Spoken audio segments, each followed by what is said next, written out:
everyone, and welcome to Lunch for the Soul. I'm Melissa Wilson from Fox 26 News, and so happy to see you here today. I have a beautiful mother-daughter combo to introduce you to today, and we are going to learn a whole lot because you know what? Mother's Day is coming up next month, and we know that life's not perfect. We know life can get in the way. We know life can mess up relationships, and sometimes it's hard to say, I'm sorry. It's hard to say what went wrong and let's try to rejuvenate our relationship. This mother daughter combo knows all too well how to pull that off. And maybe if that's your shoes that you're walking in right now, they can help you out. If not, and maybe you're like me and my mom and you've been really strong and had a great relationship from day one, maybe we can all learn and build and become even stronger. So let's get this conversation going. I'm going to, first of all, bring in Leslie Glass, and then Lindsay, her beautiful daughter. Welcome to you both. Hi. I'm so happy you're here. We're delighted to be with you. Well, you wrote a book together, which I think is incredible because you have a lot to teach us. So who wants to start with telling me what happened in the first place? Let's start from the very beginning. Oh gosh, you want me to take it? Go ahead, Lindsay. What happened? Take it away. So one of the things that we think is so important about our story is we think there are a lot of people that have a story like ours. So we are a wonderful family and we're good people, but things went off track, and that started in the high school years. And my mom was she was a busy working mom, and I had some trauma that started to happen to me in my high school years, and it set me on a path where we stopped being able to communicate in clear and healthy ways. And as the years went on, even though we could be incredibly close and we just adored each other, we couldn't stop fighting. Mm-hmm. All right. So what does mom have to say about that? Let's put you in that time zone of what you were seeing your daughter going through and how you were feeling about it all. I think the important thing to know about mothers and daughters and mothers and sons as well is that often mothers are trying to help. They see a struggling child in one way or another, and they want to do something to help. And for the daughter or the son, they don't want to be pressured. They don't want to be told what to do.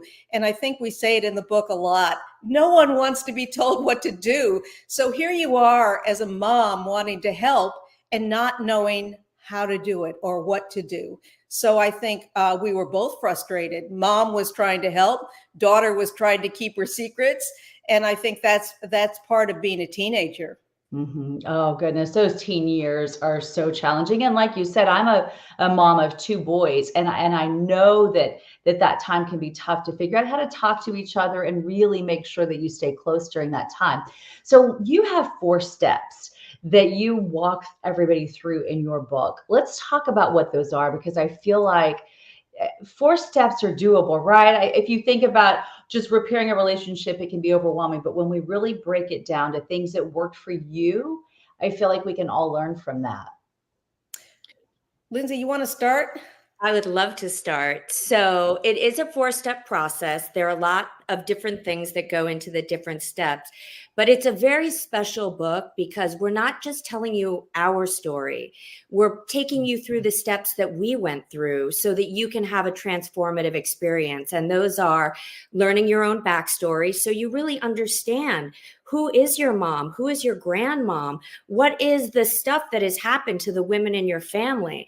Then we get into more self-awareness around communication and personality styles, because we didn't know we had personality and communication styles that were clashing. And then the second half of the book, step 3 is all about forgiveness and healing.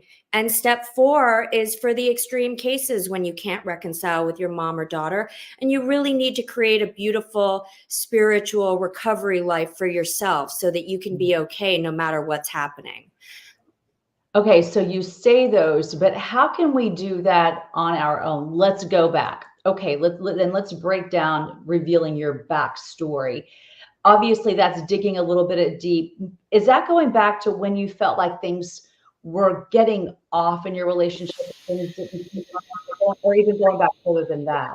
So when we talk about backstory, we're really saying, what was my story? How did I grow up? What were the experiences that molded me? What was my mother like? I go all the way back 100 years to my great grandmother who came over from France and married somebody who fought in the Civil War. Amazing. That's my backstory. So when we talk about our backstory, we're really looking at what is our history? What is our history? And how does our history inform who we are today? Tell them about the journal prompts. So what we do, and I have to say that there's a lot of storytelling in the book. And I know that when often self-help books, they take you through a kind of a textbook process. This is not that. This is, some of the storytelling is funny, you'll laugh. Some of it is sad. But in each chapter, in each part of the book, we give journal prompts, 6 journal prompts for every chapter, so that people can do what we did. So we ask, when we do our backstory, we say, what was your mother like? What was your grandmother like? Where did they come from? What kind of experiences did they have when they got here? What was their culture like? And then, so our readers are writing their story at the same time as they're reading ours. I love that. I think that sounds like it's really helpful for people to figure out how to pull this off and do it themselves.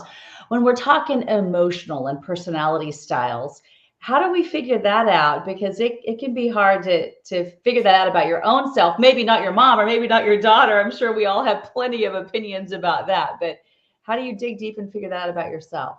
How did you do it, Lindsay? Well, we defined it. So in the book, we actually we go through all the different personality styles, and then we use stories about ourselves to illustrate our own and sort of how we figured out what our personality styles. So we try and give a lot of information that the reader is going to be able to use to find self-awareness and almost self-diagnose. But one of the things we're big believers in also is talking to informed people. If you don't know the backstory of your family, is there anyone else who does? If you don't know, if there are things you're really struggling with, these are questions that can be asked to professionals who will really be able to point you in the right direction. That's huge to be able to hear. Okay, let's go through another one. Learn the tools to restore love. Is that coming in when you figured out all these other things, like those conflicts and triggers? Let's take it. Restoring the love. That's my favorite part of it, restoring the love. Now, Lindsay and I broke up for 4 years, and that was the most heartbreaking time of my life. I mean, my mother passed away when I was 25, and then to lose my daughter was terrible. So I did a lot of suffering in those 4 years when we were so angry with each other that we couldn't speak at all. So how did we get back together? I think I didn't ask for an apology for breaking my heart. I think what we did was we just worked on not mentioning the past and talking about the positive things that we had experienced, remembering the good things. And Lindsay basically did many what we call living amends. Lindsay, do you want to talk about what living amends are? Yeah, absolutely. And restoring the love comes at the very end. We are not going to ask anybody to go and try and reconcile with anybody until they have all the information and the tools they need to do it really, really safely. So living amends is a recovery thing. I'm a person in long-term recovery, and it's when you do daily actions that make somebody know that you care about them. And it's kind of making amends as a lifestyle, as opposed to just saying you're sorry. And that can look like many things. We're dog fanatics. So sharing about the dogs, making videos about the dogs, sending Hallmark cards, sharing recipes. We really, we started this reconciliation and these living amends with really soft, warm, non-controversial or anything that would cause a fight. Yeah. I love that. That is such a beautiful way to start it all off. Did both of you at the time that you decided you were going to try to work this out, both of you were all in of wanting to heal the pain and to get back together, or was one of you pushing more than the other? How did that all begin with? I just want to say I was so angry. And for a long time, all I wanted was for Lindsay to say she was sorry. I wanted an apology. And when you actually work on yourself and you start thinking about it, you start thinking, as I started working on myself, I realized I had a part in what happened. It wasn't just her, it was me too. And so when I was able to accept that I had a part in this, then, and of course, I think we always wanted to get back together, but we wanted to get back together safely. We wanted to get back together without causing any more pain. Would you agree with that, Lindsay? Absolutely. And I think we were both really ready. And even when we were ready, another family member said, give it a few more months. Let's just really make sure that everybody is in a really calm, loving place. Because the whole point of the book and the whole point of our journey was to stop fighting and learn how to, because we loved each other so much, and we do. So fighting can become a habit. And that's what we wanted to make sure we had both broken the habit. Well, and this is Lunch for the Soul. So I want to ask you how faith came into this, because I know that you used prayer to help you during those hard times. How important was that in your life? And what difference did it make to rely on that during the tough times? So I definitely want to start with this one. Faith is a huge part of my life. I think everybody who has gone through anything, faith can do something for you that nothing else can. And for me personally, I have to say in that first year when I wasn't speaking to my mom, that's the only time I've been treated for suicidal depression. I mean, I was brokenhearted too, and angry, but brokenhearted. And I don't know how I would have gotten through without faith. So prayer is a really big part of my life, but also a spiritual community. I had so many people other women in my life who were able to nurture me. And that's really important too. So I'm a big fan. I think that everybody should find their higher power and have a daily practice. How about you? I would definitely agree with that. I think the thing that I remember, I ask everybody in the book, what are things that your mother said that you'll never, ever forget? And I think that my mother said every day she said, God, give me strength. That was what she said. And I am praying for strength and for peace and serenity and for many things every single day as well. It's really part of my life. Well, I just think you have such a powerful message that reconciliation is possible. 4 years is a long time to not have each other, and you were able to come back. Do you feel like your relationship is just as strong now as it was before those tumultuous 4 years that you were both heartbroken? So much stronger. So much stronger. And I can say, to anybody who is out there having conflict with a mother or daughter, if you take the time to figure out what's at the root of these things and then find the compassion and the respect to treat this precious person a little bit better, knowing what they're going through, I think that the relationship can be so much stronger. And we still fight. Don't get me wrong. We still have. Of course, that's life, right? No one's perfect. Yeah, but we've gotten so good at saying, hey, let's step back and come back to this a little later. Anything you wanted to add to that? I do, because I think that one of the enormous conflicts between parents and children and other relationships is one person needing to be right. Yeah. And I think it was Lindsay who taught me to be able to say, you know, one of the things that was part of her living amends was her saying, you may be right. You might be right. And her saying that always turns it around. If we're in a disagreement of some kind, and she says to me, "You may be right," it calms me right down, takes the wind out of your sail. So I think conflicts can be resolved when one person, whether it's the mother or the daughter, gives up the idea that they have to be right. You don't have to be right. You both can be right. When did you decide that you were going to put this book together and try to help other people? I'll take that, Lindsay. We have been writing articles about relationships for our website, Reach Out Recovery, for 10 years. So for 10 years, we've been writing about relationship, about addiction, about recovery, about functional families, about dysfunctional families.